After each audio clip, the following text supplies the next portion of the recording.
Allah subhanahu wa ta'ala says in the Holy Quran, إِنَّ اللَّهَ لَا يُغَيِّرُ مَا بِقَوْمٍ حَتَّى يُغَيِّرُوا مَا بِأَنفُسِهِمْ. Allah says that indeed Allah subhanahu wa ta'ala does not change the state of a nation until they change themselves. My dear brothers and sisters in Islam, I'm addressing myself along with my brothers and sisters who are here. I'm not excluding myself from this address, rather I am addressing myself first and foremost. Alhamdulillah, we have just finished the days of Hajj, and the days of Eid and the Ayyam al-Tashriq. And for those of us who have been on Hajj, or for those of us who know about the Hajj journey, especially those of us who have experienced it, we know that when we go on this journey, one of the outstanding factors that we see and that we learn about our beautiful religion of Islam is unity, is ittihad, is oneness. And that unity we have on the basis of our belief, which is La ilaha illallah Muhammadur Rasulullah sallallahu alayhi wasallam. That is what unifies us, and we see this unity express itself during the Hajj. When we see that regardless of your status, regardless of your race, regardless of your culture, regardless of how much money you have, your socio-economic status, Hajj brings all those people together, and they have to come in one place, and they have to go together at different rituals and perform those rituals, and they're all focused on one thing, which is worshipping Allah subhanahu wa ta'ala. Remembering Allah subhanahu wa ta'ala and fulfilling the rights which were taught to us by Sayyidina Rasulullah sallallahu alayhi wa sallam. In essence, they are gathered in the remembrance of Allah and His beloved Prophet sallallahu alayhi wa sallam. They do not look at what race you are, what color you are, what's your background. And even the ihram itself is a representation and a symbol, not only of the fact that we're all heading towards one destination, which is death, because when we go into our grave, we're going to be covered in these two cloths, white cloths, and that's all you receive. It doesn't matter what you wear in life, in this dunya, how much your clothing costs. At the end of the day, you leave and you're buried in these two white cloths. And the ihram is symbolism of that, but it's also a symbolism and a symbol of unity. That one cannot show off to one another that I'm wearing better clothes than you in the haram. You're wearing the same clothes. The men are looking pretty much the same dress, and the women are looking pretty much the same. Equality before Allah, and the only standard that you have that judges how close you are to Allah subhanahu wa ta'ala is taqwa. As the Prophet sallallahu alayhi wa sallam said this in his final sermon, and Allah subhanahu wa ta'ala mentioned this in the Quran, إِنَّ أَكْرَمَكُمْ عِنْدَ اللَّهِ أَتْقَاكُمْ, that indeed the most noble of you with Allah, in the presence of Allah subhanahu wa ta'ala, is the most pious of you, the most righteous of you. So that is the standard which we should judge by. And rather, only Allah subhanahu wa ta'ala truly knows who is more righteous and more pious, therefore we should not judge one another. Now, looking at what we learned from the Hajj, let's try to apply this in what's going on in the world today. Many people have approached me and are approaching the Imams throughout the world actually to speak about a specific affair about Kashmir and what's going on in Kashmir and the oppression. But I am not a person who involves politics in my speeches, but it's not only a political issue, it's also an Islamic issue. That oppression in Islam is haram. Dhulm is haram. Allah subhanahu wa ta'ala says, that dhulm, that Allah subhanahu wa ta'ala says, وَمَا رَبُّكَ بِظَلَّامِ لِلْعَبِيدِ. Allah subhanahu wa ta'ala does not oppress His creation, and He does not like that His creation oppress one another. Allah subhanahu wa ta'ala has not chosen oppression for Himself, even though He has the power to do anything He wants. Likewise, He is displeased when creation are oppressing or having dhulm upon other creation. So I don't want to just make this about just a specific country or specific people, whether it be Kashmir, whether it be Syria, whether it be Yemen, whether it be Burma, the Rohingya Muslims, whether it be the Uyghur Muslims in China. We condemn any sort of oppression, not only against Muslims, but we condemn oppression against humanity in general. Wherever there is any oppression, we should stand united against that oppression. How do we do that? We have to look at our ability, our place in society, and you act according to that. Right? The Prophet ﷺ did say, whoever sees something wrong, then you should change that with your hand. If the person is not able to do so, they should change it with their tongue. If then you're not able to do even that, then you should at least think of it as bad in your heart, and that is the lowest degree of faith. Yes, we have to take this hadith into consideration, but when we see what the ulama say about this hadith, they say you also have to look at your ability to make that change. For example, you have to do what is in your capability to make that change. If you are a leader of a country, you have a higher capability and a higher position to make change. You have a higher responsibility. And it is fard upon you to help those Muslims physically. Because you have the ability, you have the means, you are commanding a country. You have a higher responsibility. Right? If you are witnessing oppression in front of you, you're in a country where there's oppression going on, you do as much as you can to stand against that oppression. If you're here in Toronto, for example, and people are being oppressed throughout the world, you do as much as you can. The least you can do is make dua, but also to be aware of what's going on, the issues which are going on in the world. If there are protests, yes, go to those protests. But I'm not standing for any specific political group or anything. Generally speaking, where there's any protest or there's any stance against oppression, we should go and we should take part in that, so that we can show that Islam shows us that we are against any sort of oppression, against genocide, against taking the rights away. We are people of rights, and we are people who uphold those rights, alhamdulillah. So we have to look at our capability and what position we are in to make that change, and then we should make a decision upon that. So, like I said, we condemn any sort of oppression, whether it's in Kashmir, whether it's in Burma, whether it's in Sudan, in Yemen, throughout the world, in Palestine. It's been going on for so long. Wherever Muslims are suffering, we condemn, and wherever humans are being oppressed, human beings in general, we should be in the forefront, right, to stand against that. And the greater responsibility is on the Muslim countries and the leaders of those Muslim countries to step against that oppression. It is fard, it is an obligation upon them, because they have the means, they have the power, they have the might, they have the resources to take a stand against that. But what's happening in the Muslim world is there's no unity. And that's why I mentioned the unity about Hajj. Hajj brings unity. We just finished the days of Hajj. We should be a unified ummah against oppression. But what is the case? We have been divided, and this is why we're conquered. We have been divided, and this is why, even though Islam is the fastest growing religion, we have no solid stance in the world. And this is what the Prophet ﷺ said, in the end of times there will be many Muslims, but the Muslims will be like the foam on the ocean. There's no grounding. You know how the foam on the ocean just goes, it just keeps flowing, and then it breaks up, and that's it. There's no solid substance of Islam. And I'm not saying everybody, I'm talking about myself before anybody else. Illa mashallah, except those awliya Allah, those people who are close to Allah subhanahu wa ta'ala, through whose blessing may Allah subhanahu wa ta'ala is blessing the ummah. Those few souls, those pious souls, and Allah knows them. And because we're from the ummah of His beloved Prophet Muhammad sallallahu alaihi wasallam, we are being blessed left, right, and center. May Allah subhanahu wa ta'ala make us from those who thank Allah for making us from His ummah. But we have to be unified. What do we see? Muslims are being attacked. Other Muslim countries not caring. Why? Because they're not Muslims of their country. Right? Now they're Muslims of Kashmir being attacked. Someone comes to me, I don't want to mention their name, they say, brother, I'm from Kashmir. Can you talk about the Kashmiri Muslims tomorrow? I don't have a problem with that. But why are you telling me you're from Kashmir? You're a Muslim, that's it. Why do you have to be a Kashmiri Muslim? And how come I didn't see you when the Rohingya Muslims were being oppressed? I'm not saying we shouldn't stand against oppression, but we should be united, and we should think of all Muslims, regardless of their race, as brothers and sisters in Islam. Right? Even my ancestors are from Kashmir.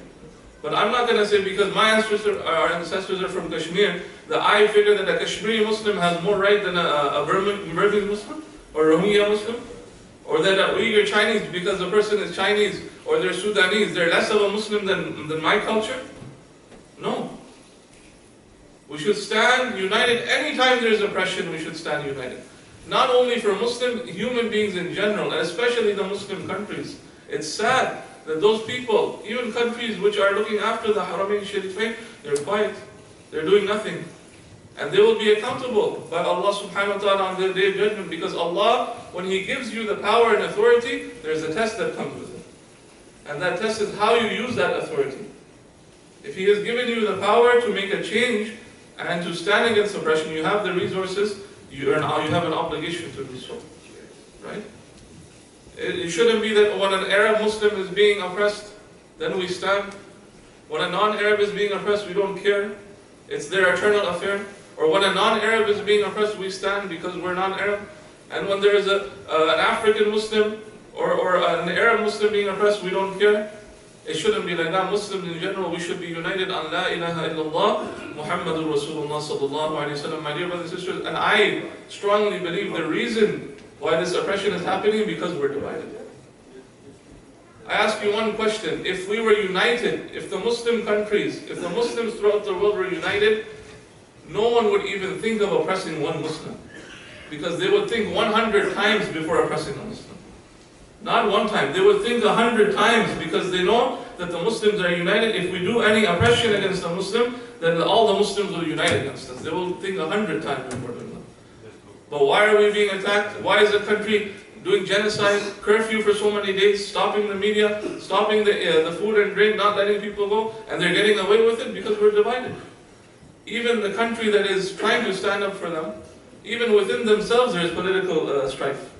They can't even get together. In their national assembly, they're swearing at each other rather than getting united on one issue. There's politics involved.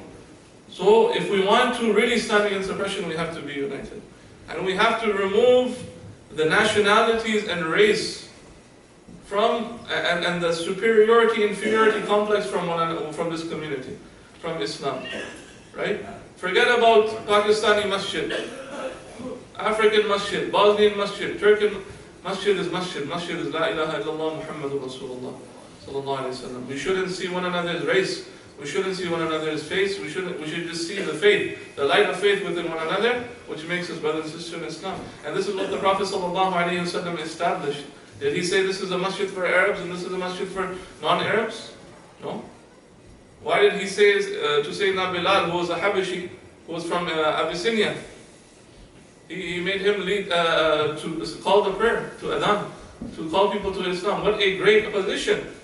And in such a society where there were slaves, the Habashis were mostly slaves in that society. And look how he took a person who was at that level and gave him such a high level. And even at one point, he even told him to go on the Kaaba and give adhan. Subhanallah.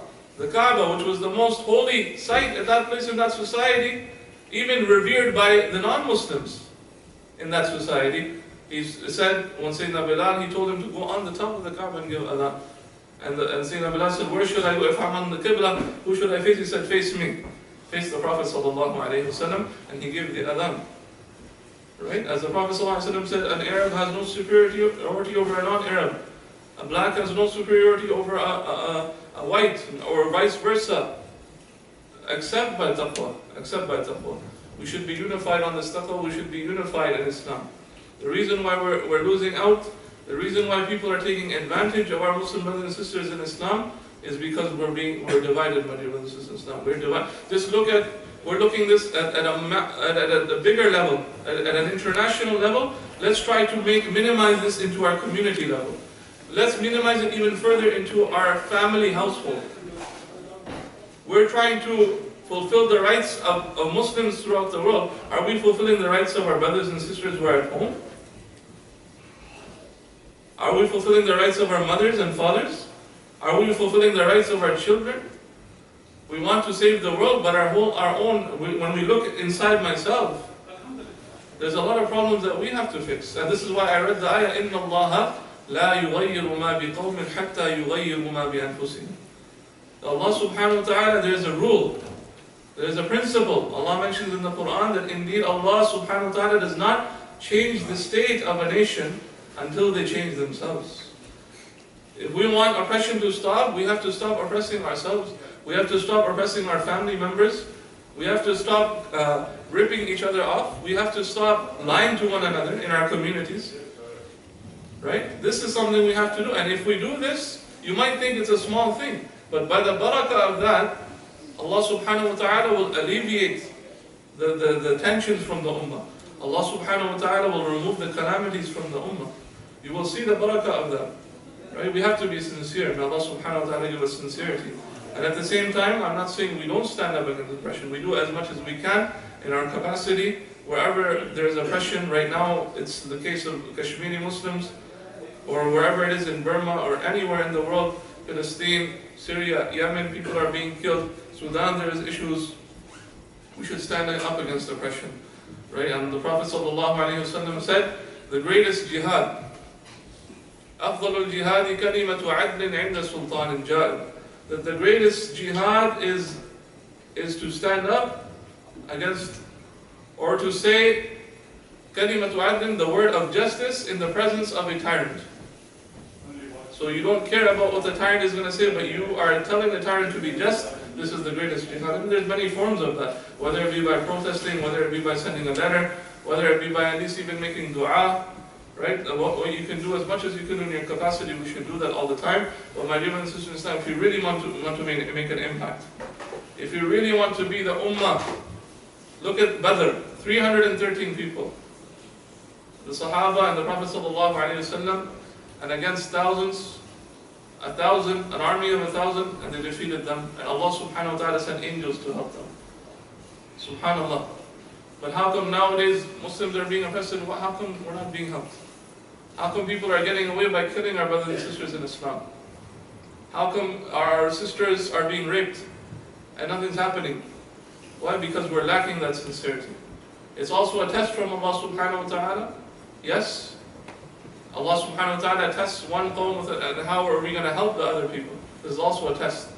That if some Muslims are being oppressed, how are others going to react? Allah is testing, but at the same time it is also a reflection of our state, a reflection of our disunity, and a reflection of the weakness of our iman. If our iman was strong, then Allah subhanahu wa ta'ala will help. La shak. Allah subhanahu wa ta'ala says, حَقًّا عَلَيْنَا نَصْرُ الْمُؤْمِنِينَ. That it is a right upon Allah. Allah subhanahu wa ta'ala has taken a right upon Himself to help the mu'mineen. نَصْرُ الْمُؤْمِنِينَ. حَقًّا عَلَيْنَا نَصْرُ الْمُؤْمِنِينَ. But are we really mu'mineen? Are we real people of iman? This is what we have to ask ourselves, and we have to rectify our affairs. I'm telling myself, before anybody else, may Allah subhanahu wa ta'ala remove the oppression from the world, Ya Rabbil Alameen. May Allah subhanahu wa ta'ala give relief and remove the trials from any Muslimin, Ya Rabbil Alameen, for the Muslims in Kashmir, Muslims in Burma, the Rohingya Muslims, the Uyghur Muslims in China, who are being forced to leave their religion. May Allah protect them as well, Ya Rabbil Alameen. Allah subhanahu wa ta'ala protect our brothers and sisters in Syria, in Yemen, Ya Rabbil Alameen. Throughout the world, wherever there's oppression, Ya Rab, remove that oppression, Ya Rab. Or even any human, whether they're Muslim or not, they're being oppressed. The Prophet ﷺ taught us to stand against that oppression. And the Prophet ﷺ was the first to stand against that oppression. May Allah subhanahu wa ta'ala remove oppression and dhulm from the world, Ya Rabbil Alameen. All those who are tyrants, may Allah subhanahu wa ta'ala take them to account and remove them from this world and replace them with people of justice, Ya Rabbil Alameen. Ya Arhamar Rahimeen. May Allah subhanahu wa ta'ala give shifa and afiyah to all those who are suffering. Ya Rabbil Alameen, whoever needs clothing, may Allah give them clothing. Whoever needs shelter, Ya Allah give them shelter, Ya Rabbil Alameen. Whoever needs food and drink, Ya Allah give them food and clean water to drink, Ya Rabbil Alameen. Ya Arhamar Rahimeen, wherever there is any need, Ya Rab, that needs to be fulfill the needs of the Muslims, Ya Rabbil Alameen. Ya Arhamar Rahimeen, accept our gathering here, accept all our noble intentions and our du'as. Ya Allah, whoever is ill or suffering, give them shifa and afiyah, Ya Arhamar Rahimeen. Whoever has passed away from the ummah, Ya Allah, raise their darajat, Ya Arhamar Rahimeen. Raise their darajat and forgive them, Ya Rabbil Alameen, and give them the murafaqa, the companionship of your Habib sallallahu alayhi wa sallam in Jannatul Firdaus. Ameen, Ya Rabbil Alameen, Ya Arhamar Rahimeen. Give us all husnul khatima, Ya Rabbil Alameen. A good ending on La ilaha illallah, Muhammadur Rasulullah sallallahu alayhi wa sallam. Not just the outward meaning, but also the inward meaning of it. Ya Arhamar Rahimeen. Bijahi Nabiyyik al-Kareem, wa sallallahu ala Sayyidina Muhammad wa ala alihi wa sahbihi wa sallam. Wa akhiru da'wana, alhamdulillahi rabbil alameen.